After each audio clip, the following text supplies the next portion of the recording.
base layer level of AI that's going on, right? Or I don't even know if if you you're in call it AI, but your Apple calendar and it's like it's just put a bunch of things, or like I had one in there the other night for a concert I was going to. I never added it manually, but it's like from your mail or whatever, right? Because it sees there's like a Ticketmaster right. thing, or you've got like your Google Wallet or like whatever Yeah. for the event. So it's like, oh, you're going to an event. I'll Yeah. put it in your calendar. Well, that makes sense. Yeah. Perfect, perfect, perfect,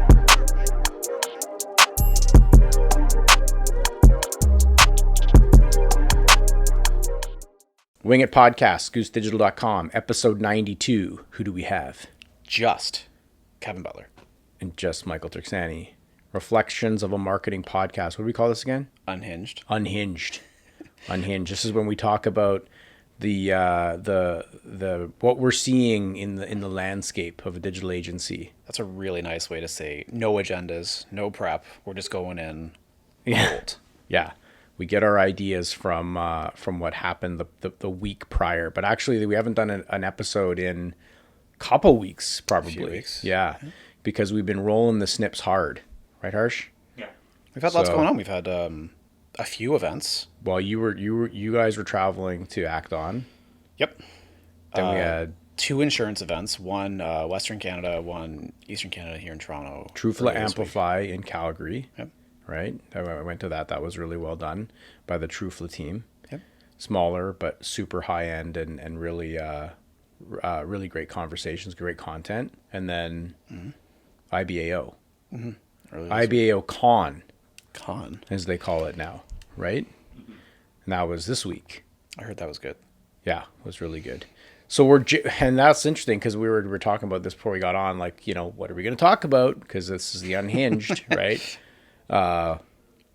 And we did throw around an idea of talking about the events a little bit. The role of events now. Yeah, Well, we can quickly get into it. Like, just as a quick recap for all marketers who are well aware of this, we had, 5 years ago, we had a lot of marketing plans centrally revolving around events of all sizes, right?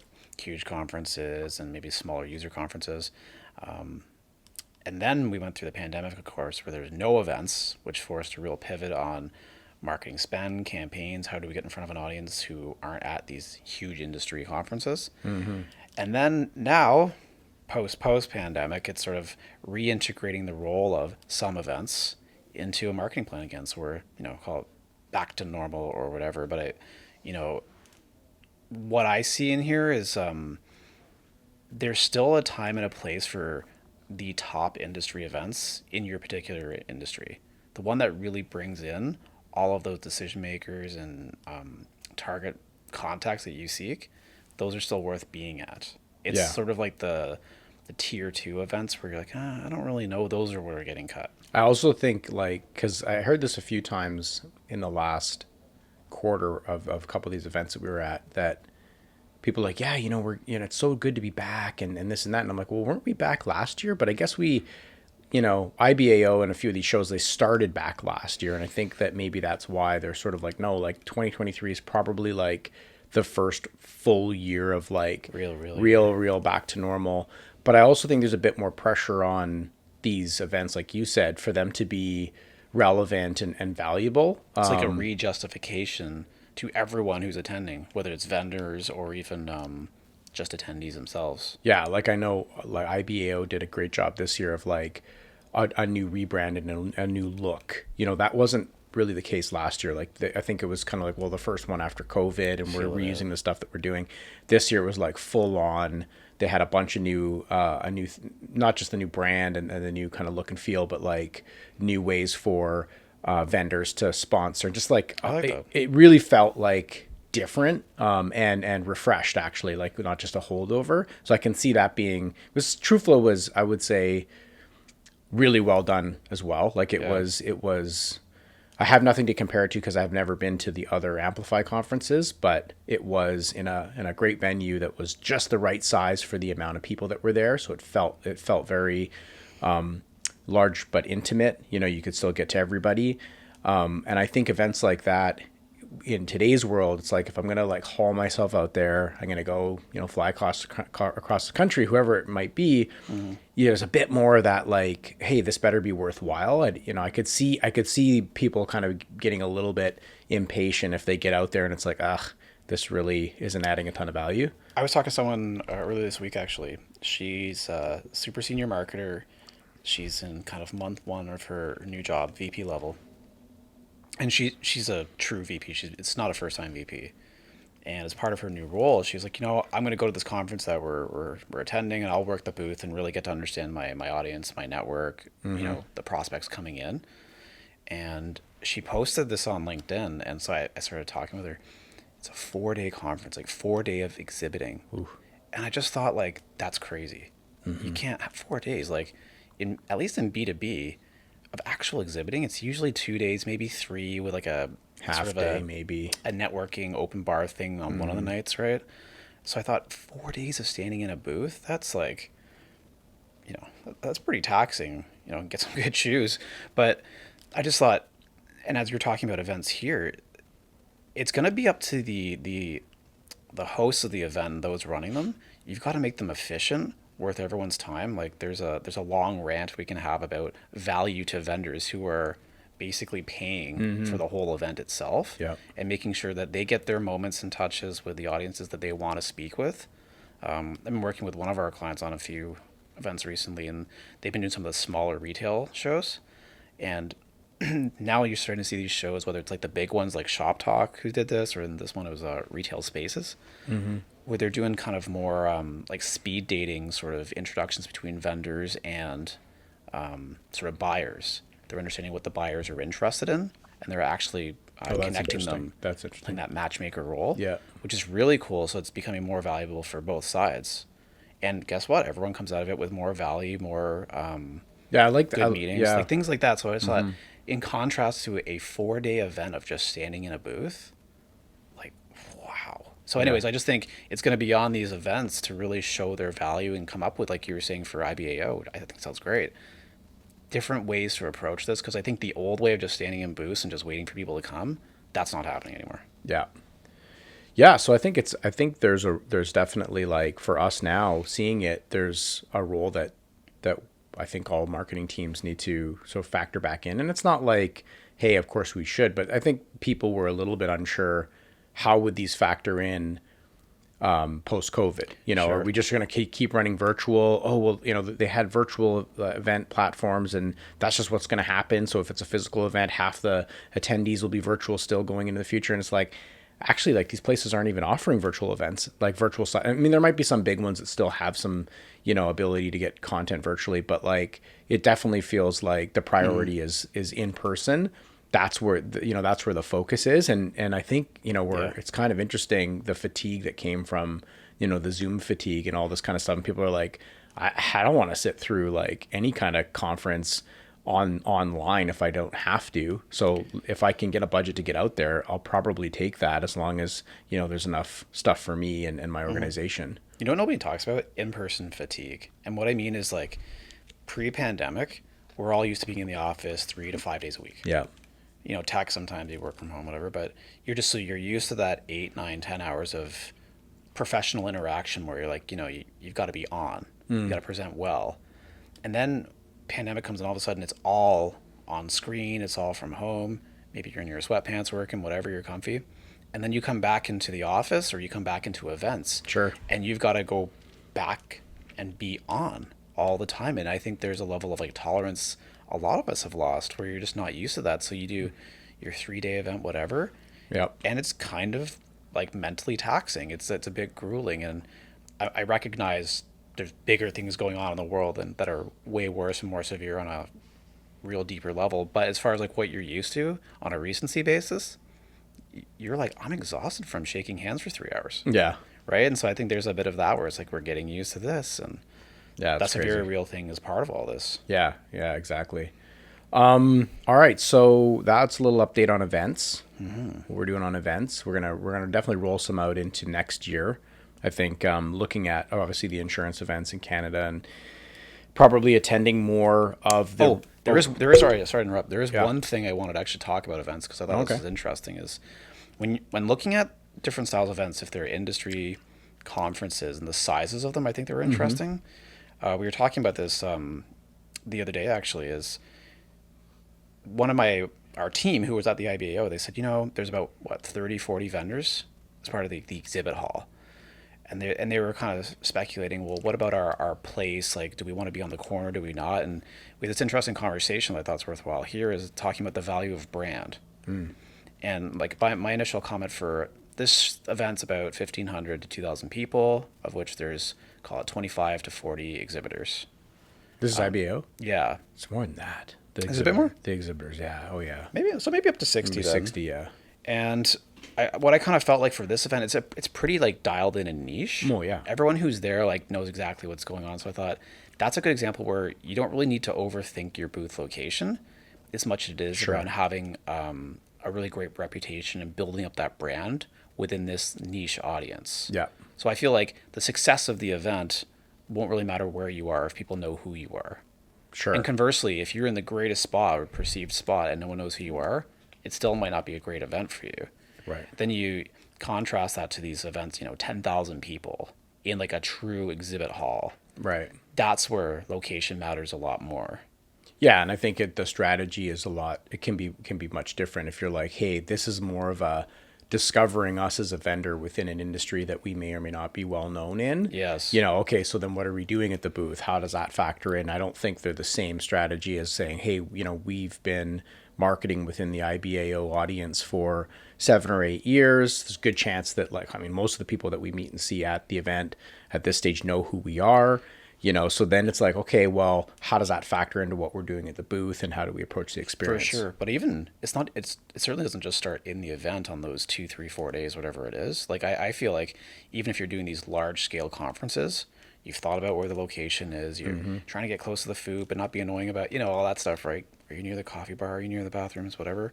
But I think it still goes back to there's got to be a level of digital spend around building your brand with that audience so that once they're there at that event, Sure. they can actually recognize who you might be and try to separate you from all the other vendors perhaps they haven't heard of. And you can kind of, get some differentiation there. But I think it's really interesting to think about right now, like return on ad spend is the big thing.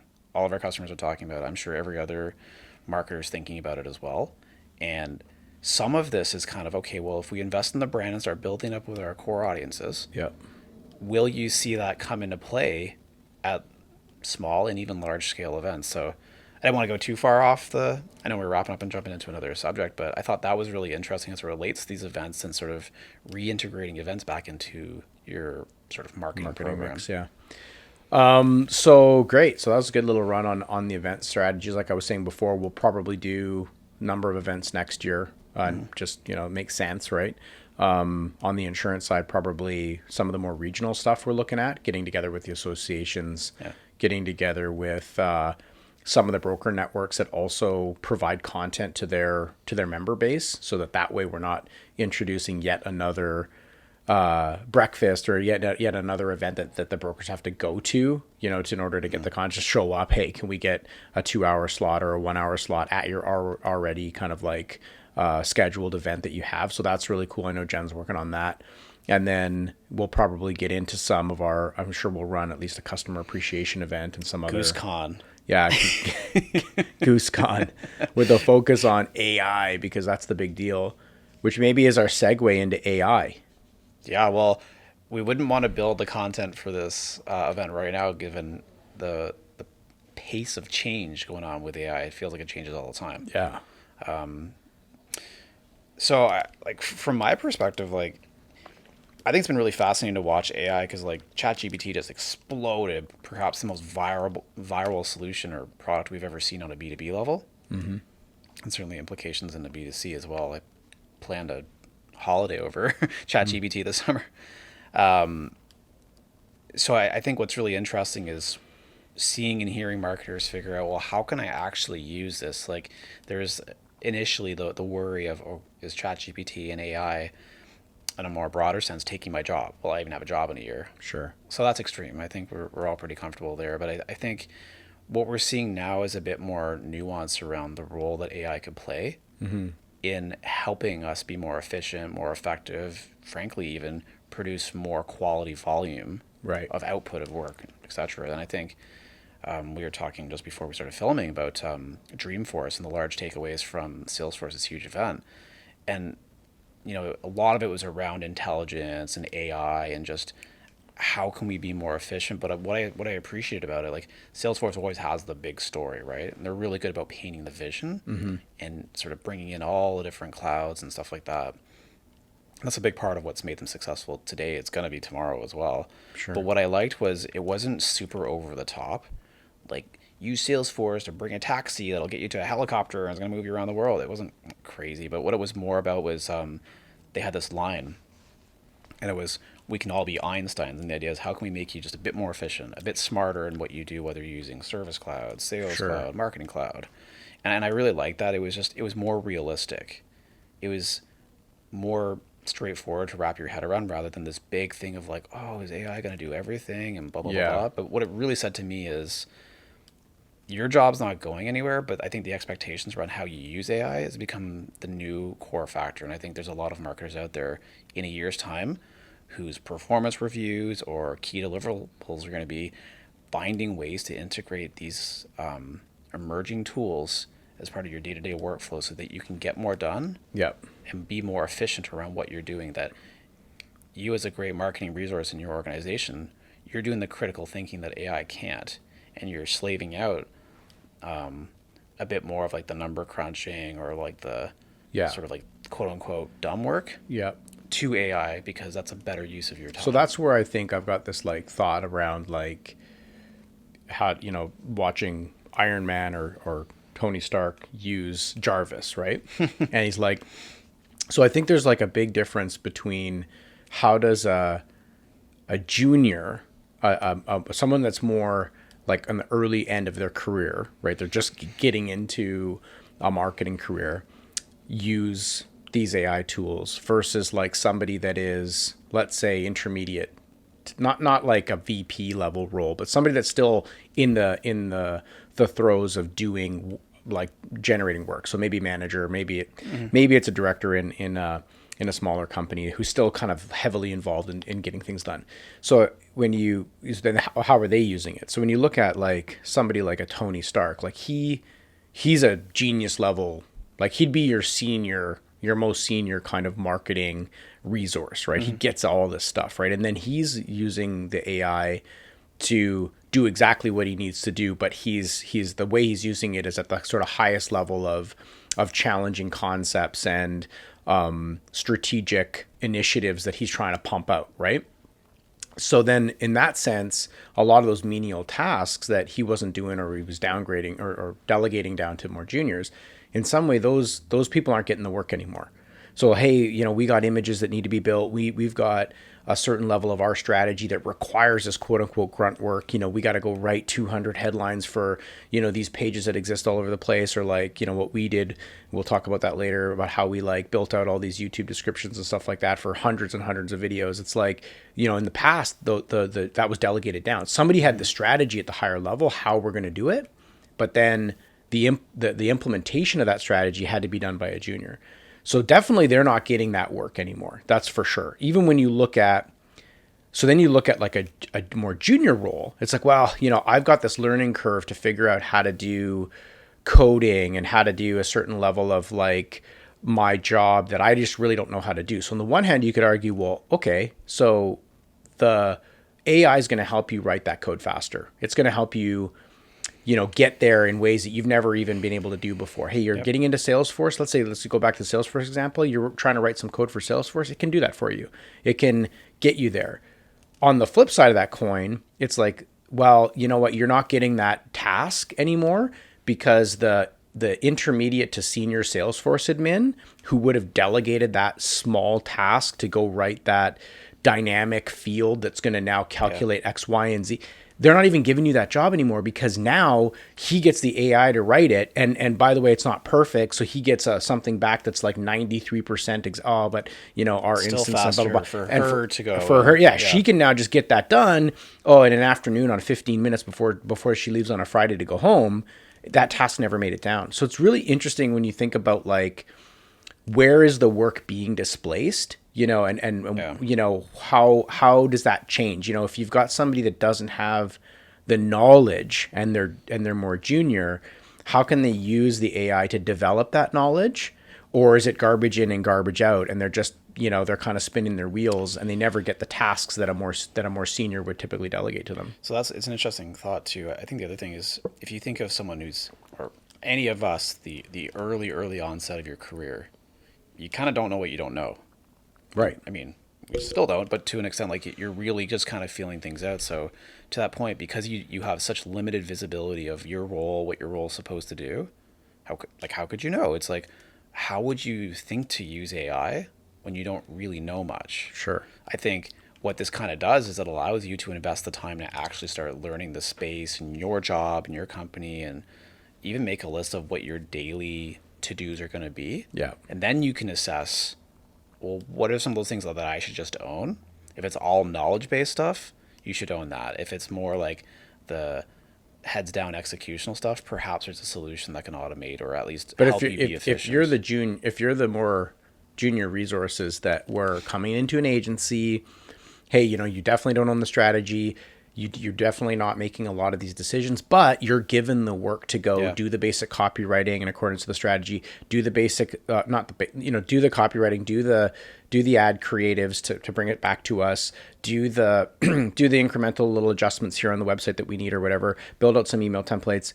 And now, and actually through that process, you are learning the strategy.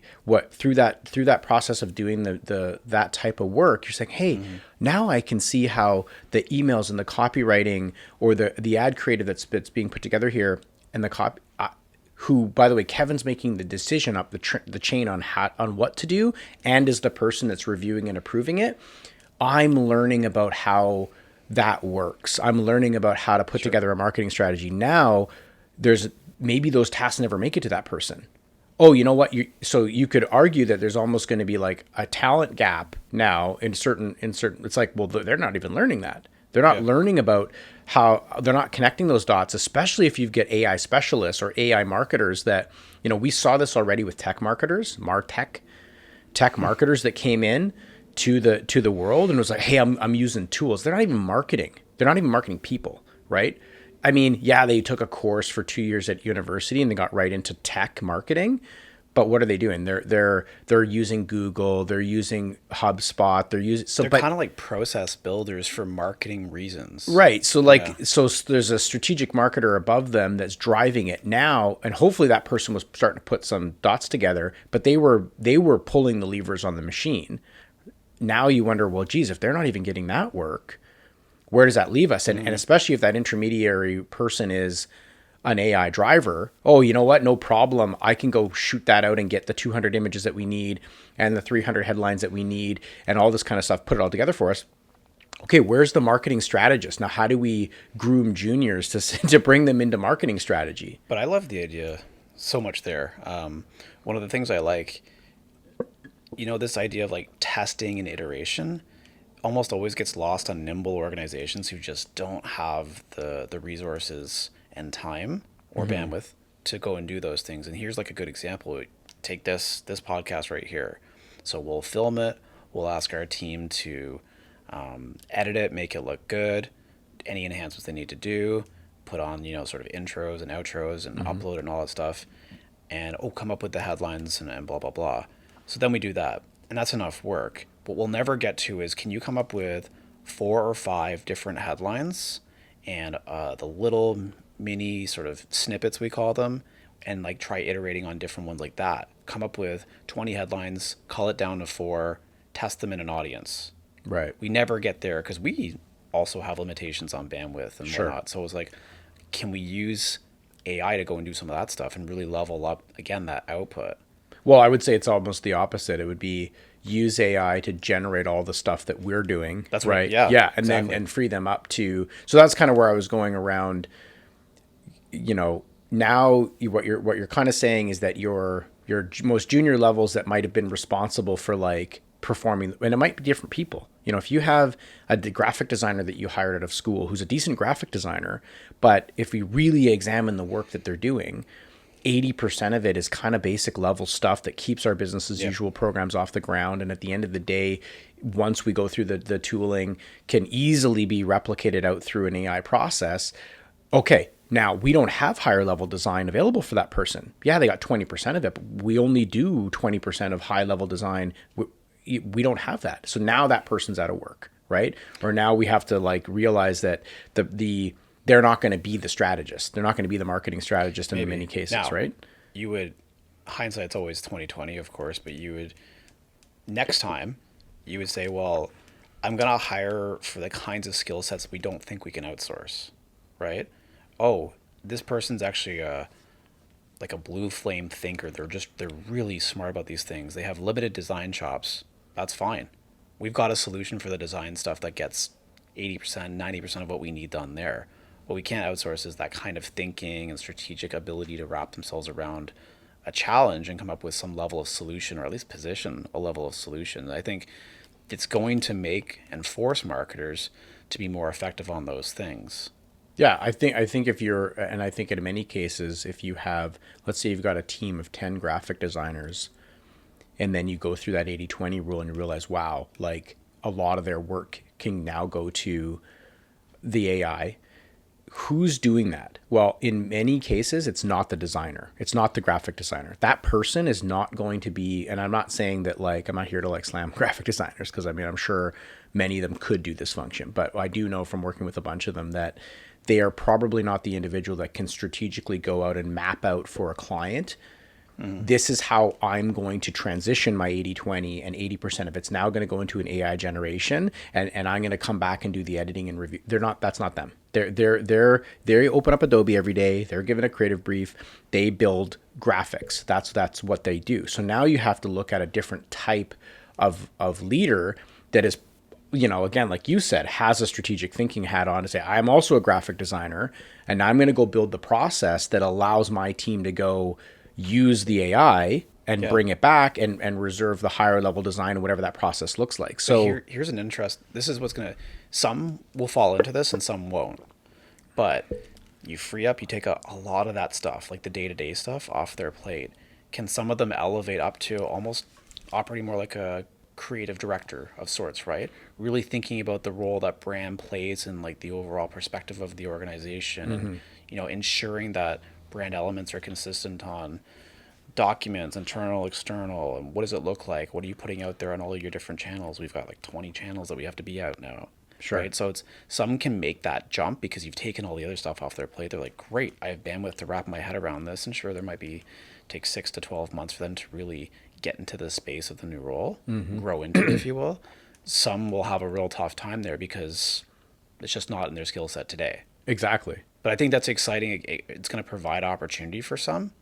It will be difficult for others. But like any major evolution of, call it humanity, there's people who rise to the occasion, and there's people who will need a bit more time in order to get there. It's interesting concept about I think who is best positioned to actually to take that opportunity within these AI jobs. And my gut, look, there's going to be like different options at different role levels, I think, but off the cusp, I think it's those people that are intermediate, that understand what we're trying to achieve with the job. Oh yeah, you know what, we go out and we put out graphics and this is how we do it. And I can see that I can use these 3 or 4 tools to go build that out. And it's less likely going to be that individual, that more junior individual that's now going to be able to put all those pieces together. And there might be other things that we're not talking about right now that those junior individuals can now pick up and say, hey, this is how I leverage myself up in order to get there. But I do see that as a big gap. If you've got a copywriting team and you got a bunch of people that's all they do, and now you've got, that's just what I do. I write. I mean, I'm not a strategic thinker to go map out how we can blow out 250 plus headlines and use tools and but I can't not be a copywriter. I can't be. This is what's interesting, is that I can't just be a tech person to stitch things together. It has to go through a quality. It's like you have to have that graphics, like you said, a creative director has to bring it all back and say, yeah, the AI did its job the way that it should have. The copywriting that came back makes sense to what we need as a business. You know what I mean? But that's a higher level resource that is leveraging the tool sets. Yeah, but I think, where we're really going with this, like, AI is not taking jobs today or tomorrow. That's a super long-term thing that Is it? I don't think we need to be thinking about right now. Is it? What? It's not taking jobs? Sorry. It's not like wiping out all jobs. Well, okay. It's going to help pivot and force change. But I think to me, like, the biggest thing here is not, I should say this, it's not taking out most people's day to day. What is going to do, though, and I think the impetus on marketers specifically, this is a marketing show, is you really have to get familiar with these tools and understand how they can help you in delivering higher levels of output or being more efficient with your time. Sure. That's really the big key to me. If you can figure that out, you're going to be leaps and bounds ahead of most of your peers. I definitely think people don't want to go through their organization and say, hey, we can take out 40% of the cost in this department by shifting it over to AI, but that's going to happen. I don't think that's the message, and some might not even kind of quite recognize it for what it is. I think it's more going to be one day you're looking at your team and saying, wow, these two individuals over here are just cranking out a level of volume at a level of quality we haven't seen before. Sure. And oh, wow, they're just being so much more productive, or they're really thinking more critically about the big things in the business, and they're coming to the table with great ideas. They're asking profound questions that now it's forcing senior leadership to really think about as far as the direction of the business, because they're out of the weeds of some of the other stuff. I think it's a little bit, I think to have that, you need to have a company that has enough other work to do. I think you're going to find that Perhaps. you're going to, people will get hit by this, and it's going to come down to once the organizations wrap their head around how the tools can integrate and they realize, whoa, we can take 40% off. Again, how big's your marketing team? But Is it that's more the of key right there, though. What? I think you hit the nail on the head. What? Is really being able to put two and two together as far as how can we integrate these tools into our roles? Because I think a lot of marketers at a high level go, okay, AI is coming, I get it, and maybe even know the difference between generative AI and some of the other AIs. Mm-hmm. But they're not really sure exactly the role these tools can play in helping efficiencies or Yeah, whatever. but I think there'll be, I think you're right in terms of the broader spectrum of people that are out there, but I think it's going to happen. It probably already has, because we don't have like all the research at our fingertips to know. But Sure. if we go back to like, a shift to say sort of like low code, no code type systems, right? Mm-hmm. Which wasn't that long ago, and it's happening quite quickly. So applications aren't being developed the same way. These web apps aren't being developed the same way as they were, number of years ago for certain types of web apps. So now you're not launching a stack on AWS and maintaining that and having DevOps and all these individuals. That shifted over. Well, now you're going to see that even in a bigger way with there's just so many human resources that are involved in things that the AI can take off, and they can just be like, well, we don't need that quality control to the same degree on our code that we used to have. So, but we still need a high level QA analyst or senior QA quality filter. We still need somebody at the higher level, but what we don't need is an army of 5 QA analysts double checking all this stuff like we used to have, because the AI can rip through it at 330,000 words a second or whatever it can do and help us find where the issues are, right? And now one person can do the job of 5. So it's weird. And that's where I look at it and be like, dang, like some of these smaller level roles or these more junior level roles might actually be hit in some way, shape, or form. And if they can't pivot to leverage the AI to upweight their own career, it goes back to the Tony Stark. Tony Stark's the genius using Jarvis to do more. It's not like the failure, the guy that failed physics is trying to run Jarvis. Jarvis is going to be like, you can't even interface with me. You're too stupid. So, okay, Tony Stark is the original AI. Is that what you're saying? No, Jarvis, Jarvis, yeah. But he's the original user of AI. Yeah, driving the AI, right? Well, it goes back to what you said. It's like, how do you, you have to have a certain level of, you need to know what you want to get it out of the system, right? Do you think, especially like larger organizations, it's one thing if it's like a startup, right? They're just going to use whatever tools they need to get the jobs done. But something we haven't talked about, and possibly a different episode altogether, would be having some sort of like AI administrator internally Oh, for large 100%, organizations 100%. to sort of effectively make the call of, is this something we're comfortable replacing? Yeah. Oh no, we're going to wipe out half of our team. Well, I'm not sure we want to do that right now. Like, what are they thinking about the implications of Yeah, bringing these tools in for various functions? 100%. I really think that we're just at the beginning of it, but we're gonna look at bringing we're going to look at having a role inside of Goose Digital that is 100% look, how do we evaluate, how do we embed?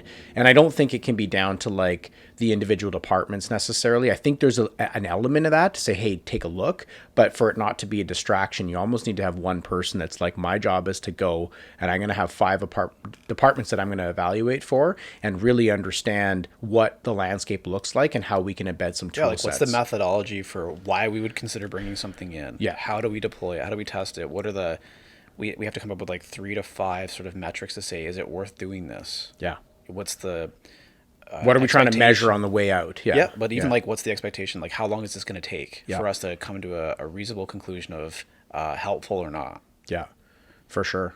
Yeah, and I can imagine some organizations like they don't know, well, how could it, not even from a marketing, but how could it help them as an overall business? What's the landscape of, this is a marketing podcast, so we're not going to get into like other business processes, but I could see an argument if you're the board of $100 million XYZ company to be like, we don't really know what we need yet or how it can help us, but we're going to go bring in an AI, even if it's like a consultant part-time, or maybe we're just going to bring a role in and we're just going to let that person run around and figure out like how we might be able to best leverage it inside of our organization. Because there's like boatloads of applications that you can start to think about, customer service, internal train, like just like the list is endless, right? Yeah, but this is like, we see this all the time in tech evolutions. Like, look at really quick here, like whether it's Uber might be the best one, right?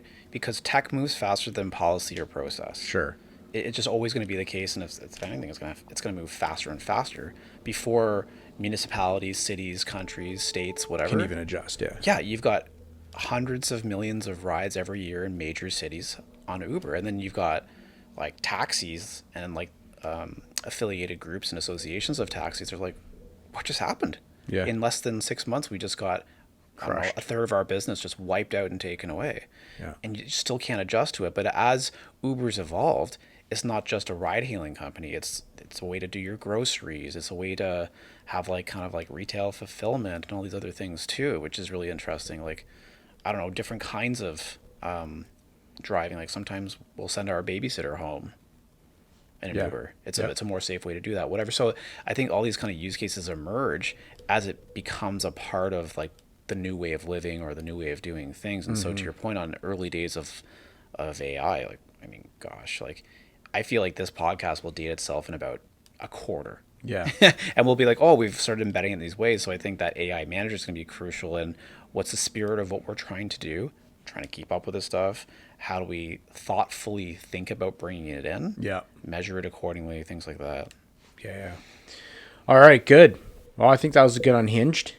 Totally unhinged. We were all over the place. Yeah. We kind of started on two ends of the spectrum of like, the most, I'll call it like basic, in-person type marketing, i.e. events. Yeah. And then on the opposite end of the spectrum, AI. So how does AI go and sort of like And events. influence events? That's going to be the next podcast. Event AI. Event AI, yeah. right. Okay, good. That's awesome. Thank you.